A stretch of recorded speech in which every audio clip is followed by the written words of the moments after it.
Here's what the Rams are going to do with their first round pick. That's coming up next here on Locked On Rams. You are Locked On Rams, your daily Los Angeles Rams podcast. Part of the Locked On Podcast Network, your team every day.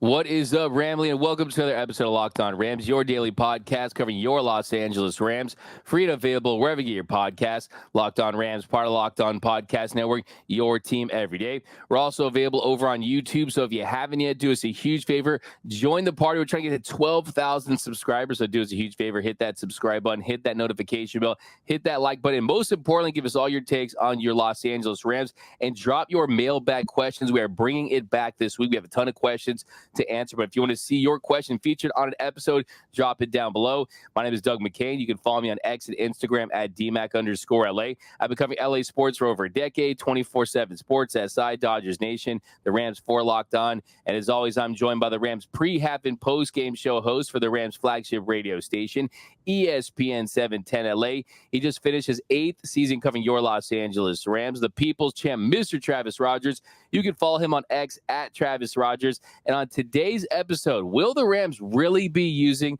their first round pick? Will they trade it? We're going to talk about that. Will they bring back A.J. Jackson? We're going to talk about the Rams' first pick last season, Steve Avila. That's coming up. But first, this episode of Locked On Rams is brought to you by FanDuel. Make every moment more. Right now, new customers get $150 in bonus bets with any winning $5 bet. That's $150 if your bet wins.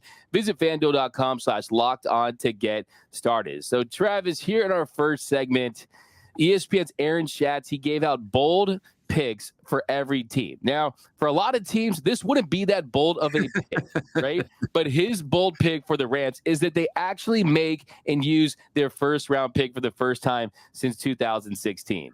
Yeah, I mean, it's hard to imagine that it's been as long as it has. It feels like Jared Goff has been in the league for a very long time, and I guess the reason it feels like that is because he has been, and that's the last time that they picked in the first round. I'll say this: I'll believe it when I see it. Right? I've gotten to know the Rams philosophy reasonably well. I've been around it enough to just. I am a big believer in what has happened before will happen again. I don't think that the next time is going to be the thing that blows the streak out of the water. They have not picked in a long time. I do not expect them to pick until they do pick. It's fun, for the first time in a long time, you might get to see a name that college football fans might recognize, that maybe you don't have to be a draftnik to kind of understand where this is. But until I see Roger Goodell walk out there and say the Los Angeles Rams have selected and then says a player's name rather than the Los Angeles Rams have traded their pick to, I'm going to be a little dubious.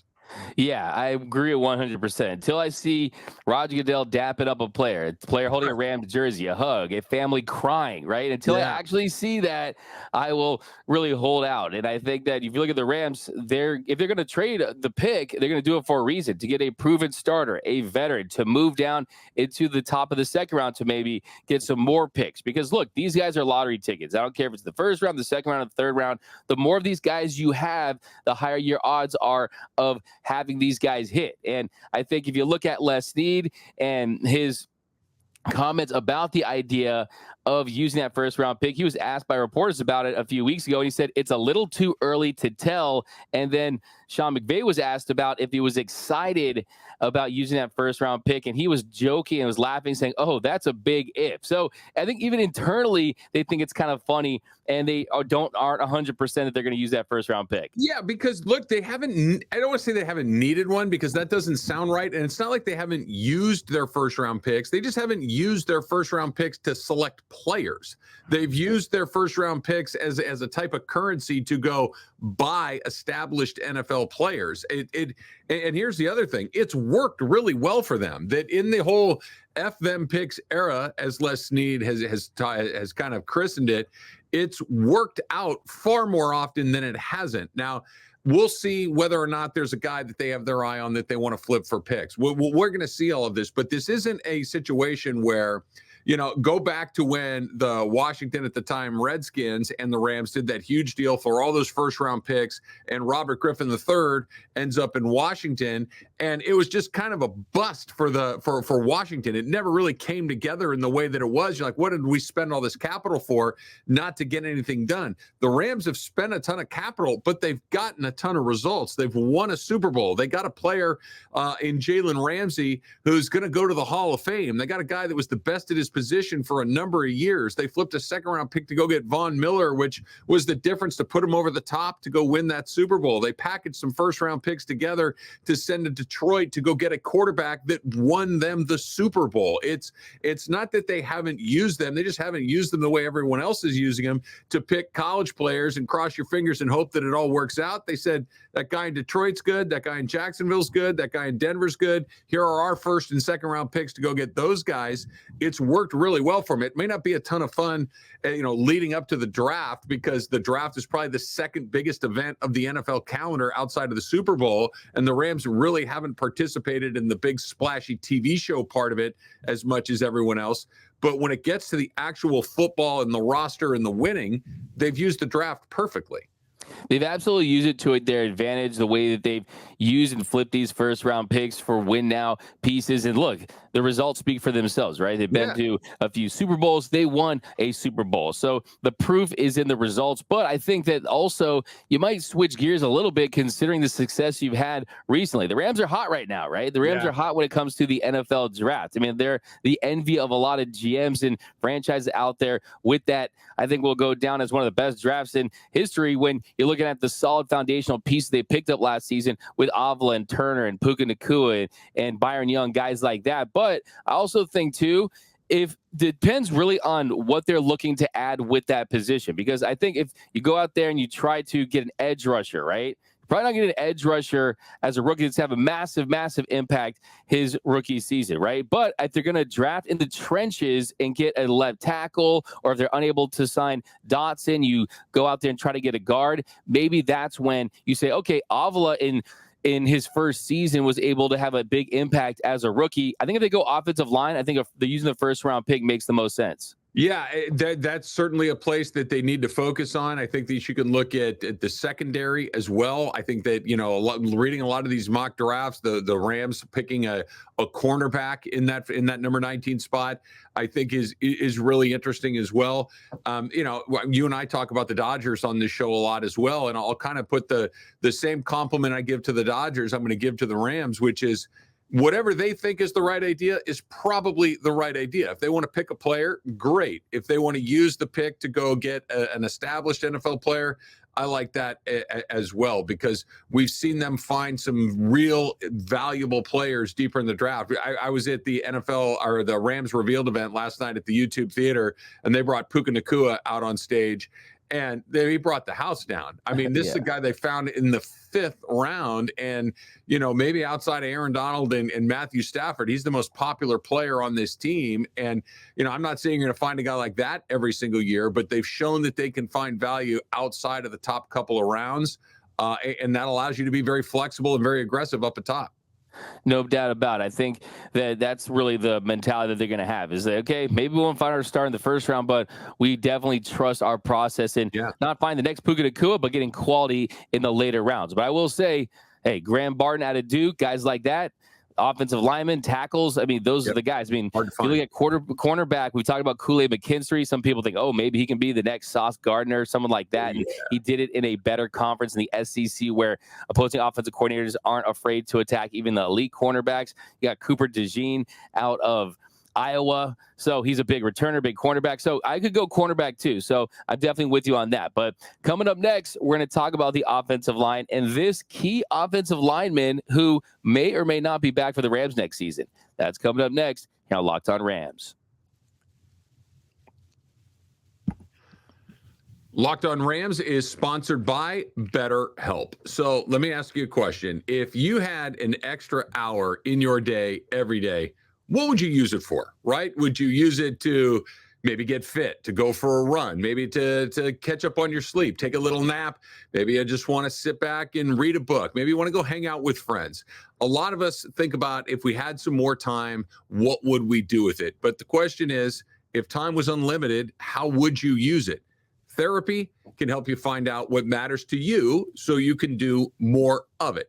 This is why BetterHelp could really help you. So if you've been thinking about starting therapy, give BetterHelp a try. It is entirely online. It's designed to be convenient. It's designed to be flexible. It's designed to be suited to your schedule. You just fill out a brief questionnaire and you get matched with a licensed therapist. And if it doesn't connect right away, you can switch therapists at any time for no additional charge. So why not find out? Why not learn to make time for what makes you happy with BetterHelp? Visit BetterHelp.com/lockedon today to get 10% off of your first month. That's BetterHelp, H-E-L-P, BetterHelp, HELP.com/lockedon.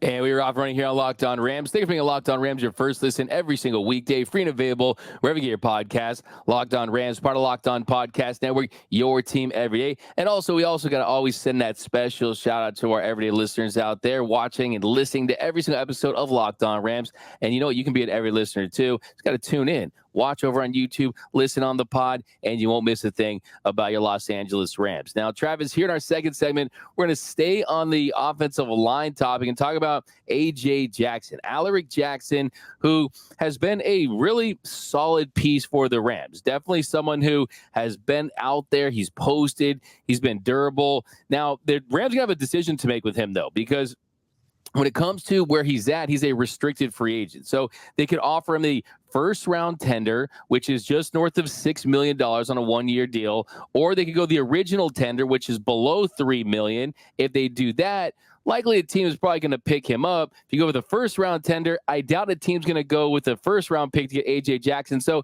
they'll probably just meet in the middle with a second round tender, which is in the ballpark of $4.9 million. You just cut Joe Noteboom and you saved around that amount. So really the amount you get from saving from cutting Joe Noteboom, you really allocate those funds to A.J. Jackson, and then he's back in the Horns. That's my plan, at least. Yeah, and I think it's a good plan. And I think it's an important part of what it is that they're going to do in the draft. It's an important part of what they're going to do moving forward, whether it's with Kevin Dotson or anybody else. That the Rams' success last season, and we've spent so much time talking about Puka Nacua, so much time talking about Matthew Stafford looking like the best version of himself, the emergence of some defensive players like Kobe Turner and Byron Young.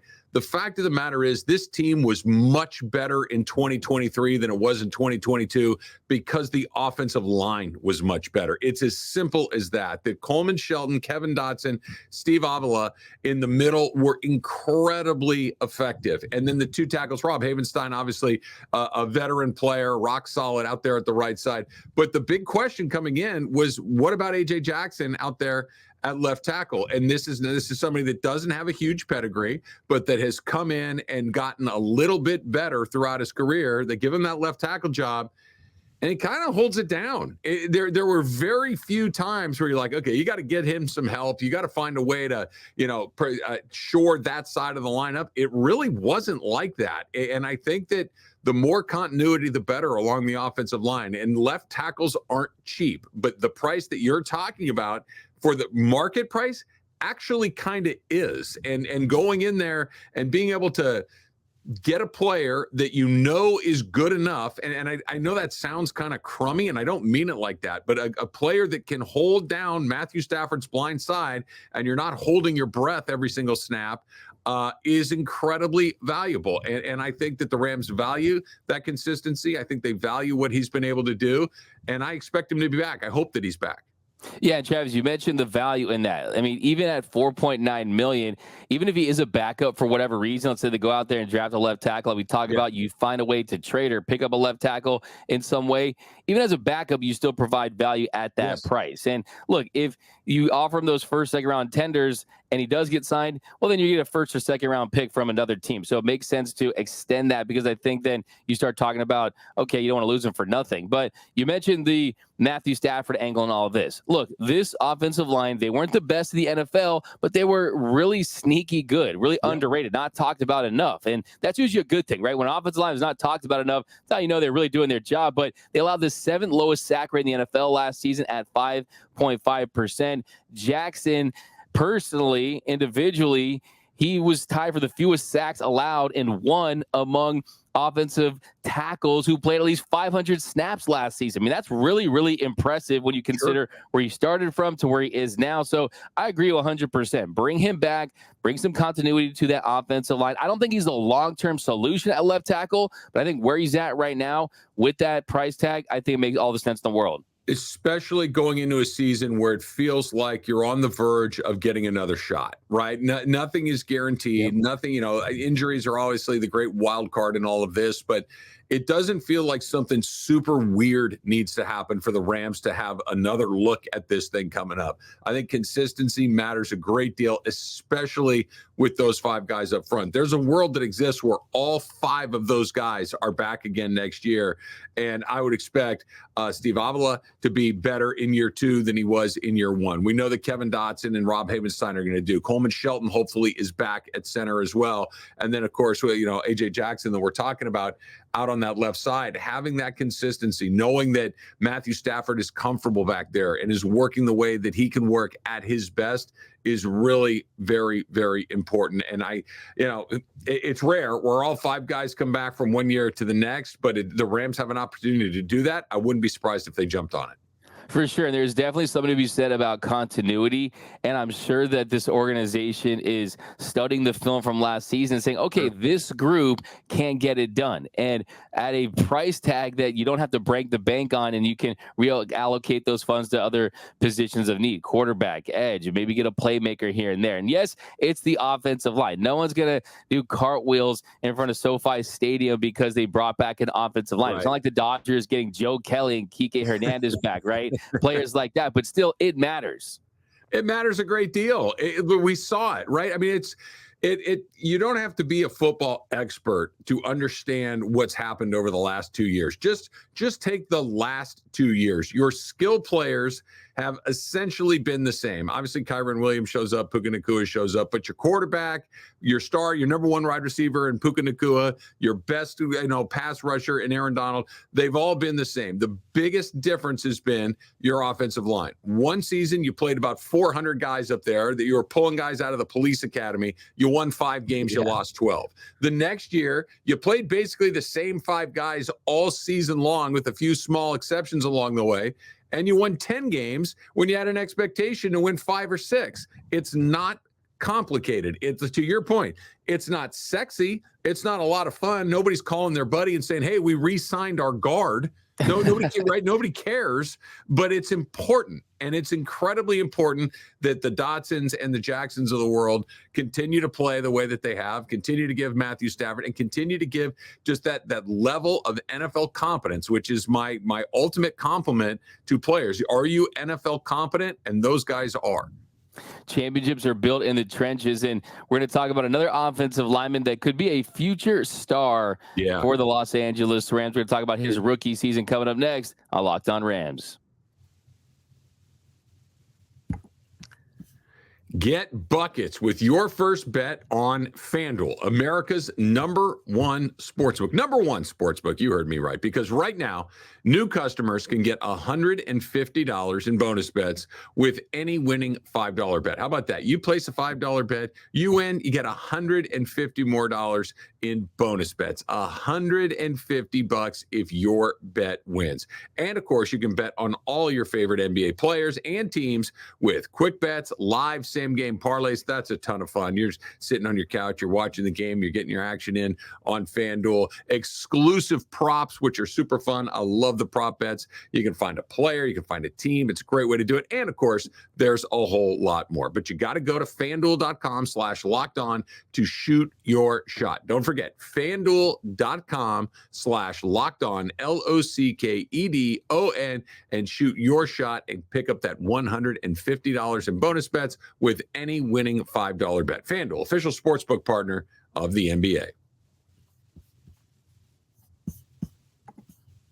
And welcome back to Locked On Rams. Thanks for making Locked On Rams your first listen every single weekday. Free and available wherever you get your podcasts. Locked On Rams, part of Locked On Podcast Network, your team every day. Now, Travis, here in our third segment, we're talking about Steve Avila, and you had a chance to talk to him last night. And this is someone who I think was spectacular his rookie season. Like you mentioned before the show, he played in every single snap, single snap for the Los Angeles Rams. The only player to do that this season, 1,148 snaps in his rookie season. He provided stability. He improved as the year went along. He didn't hit that proverbial rookie wall, and he looks like he is going to be a rock for this offensive line for the next 8 to 10 years. I was a fan of his prior to getting a chance to speak with him last night.